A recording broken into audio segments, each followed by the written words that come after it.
Forgotten and Abandoned. That is the story of the former 10-acre sculpture park called President's Park that was located in Williamsburg, Virginia. It contained 18 to 20 foot high replica heads of the former presidents of the United States, from George Washington to George W. Bush.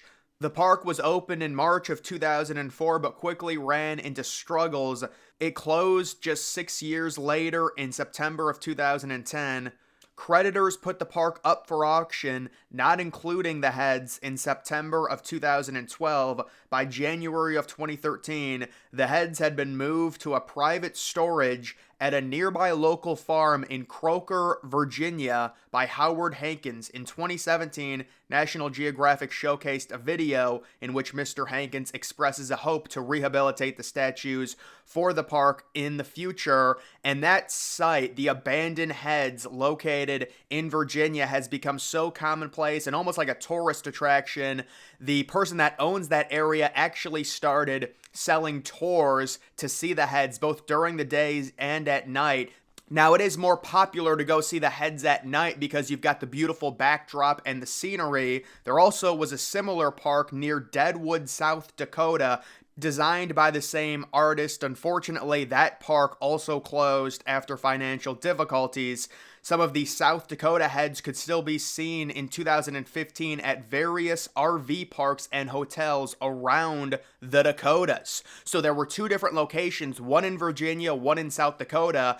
All of the Virginia heads got shipped to kind of a remote farm area in the same state, as opposed to South Dakota. It seems like all the heads are scattered around at random places.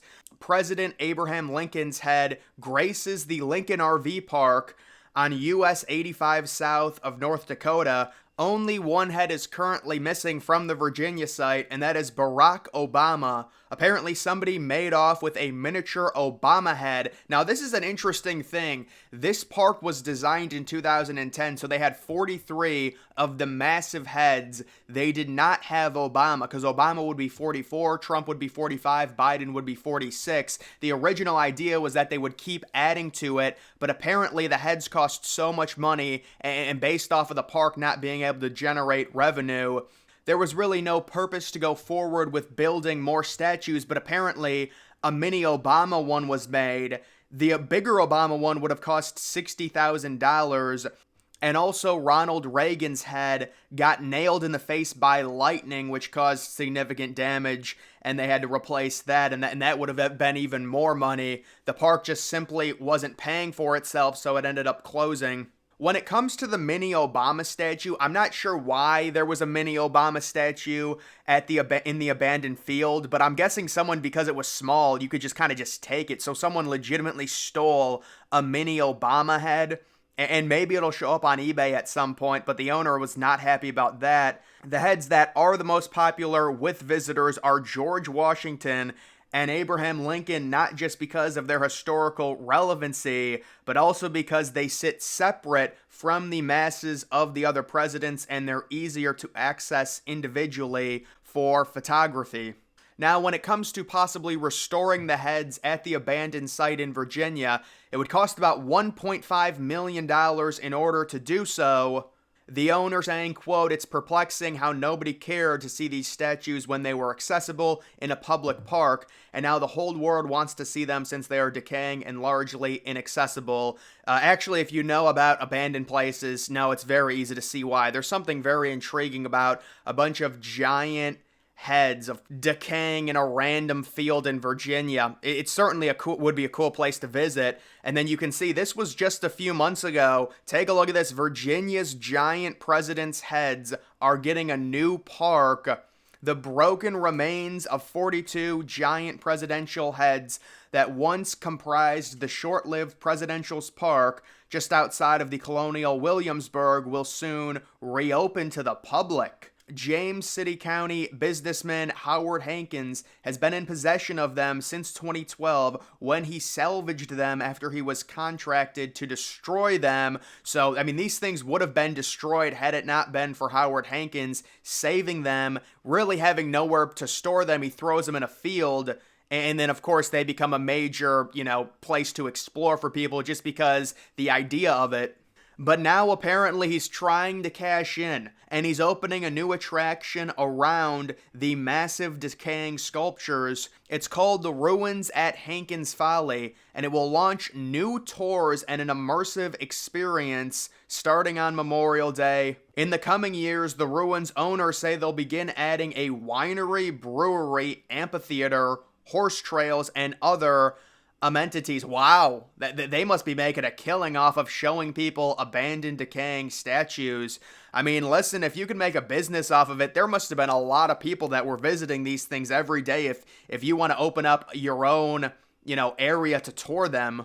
It does seem like the President's Park was doomed from the start, considering, according to the main artist, the original preferred site was Washington, D.C. for President's Park, but after encountering too many legal obstacles, red tape, and financial challenges in the District of Columbia, a suitable spot was chosen near Williamsburg. The president heads traveled from Texas to Virginia to a flatbed truck with the heads separated from their bodies so the 18 by 20 foot tall sculptures could pass the underbridges.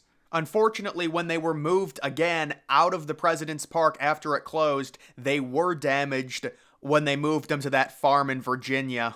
Now, if you look at how they were stacked into rows. The person who salvaged them saying he just wanted to keep them out of the way of his trucks, so they are on private land.